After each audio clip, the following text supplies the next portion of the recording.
cái hi adel rin thanga mualien pui not cái ni party hianin cái in phang ngai là ba khoi party mà cái in rol ngai là ba amara chu hi kumina trang hian le ama trang point yết pm hen cái tuy em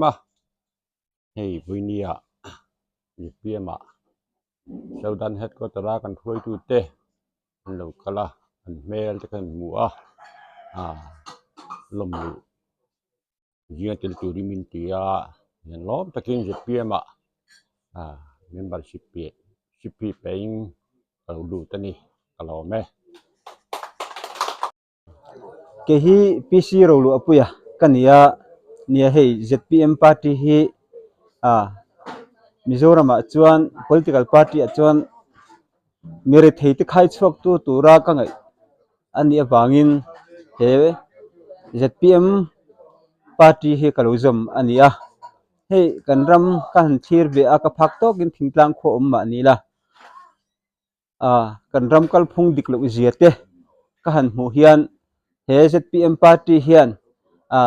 zoram hi khai chuak tura ka ngai tata chuwang chuan he ZPM party hi kalozom ania kanram kan nam din chuana bulpui berchu Isua Krista ania maro chu manrua amamu awangin ZPM party hi zoram khai chuak tu tur hian lal isuan manrua amangdon ani ti hi karing tlata chuwang chuan he ZPM party hi kalozoma tin he kan fakla siam tu tena an han siam te ka ngai tua sual holo mual pho hlawring tu ti boralin an lom don ani ti te an siama tuna hian kan ngai tu thina kanram kal phung ka han mu hian le kanram hroi tu te ka mu hian sual holo mual pho po hlau to lo tam tak kan ni in khria chuwang chuan tuna hian he party thar hian sor khana siam chuan sual huwa ma Isua Krista nungzwe he ram adin chhi ka ring tlata chuwang chuan he ZPM party hi kalozum zom ani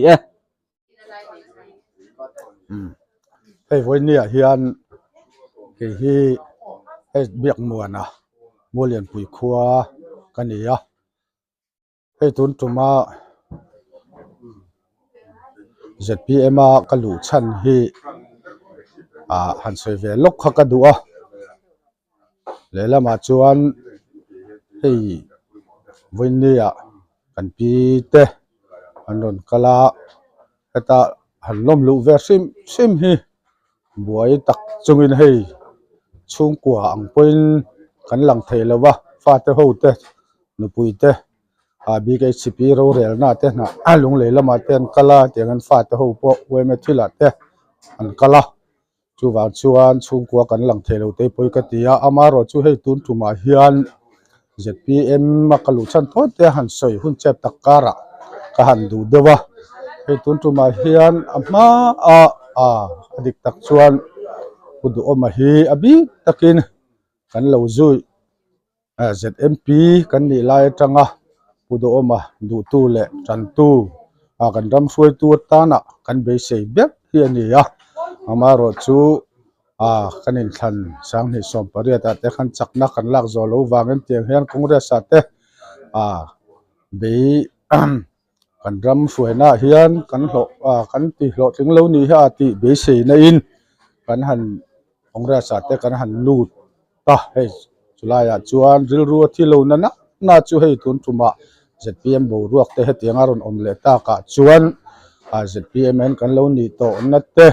kan dil ru le kan ngai tu na kan eng kim mai hi ril ru a bo lo wa a thi thei si lo wa chu wa chuan tun tuma hei kapi te pirin pui te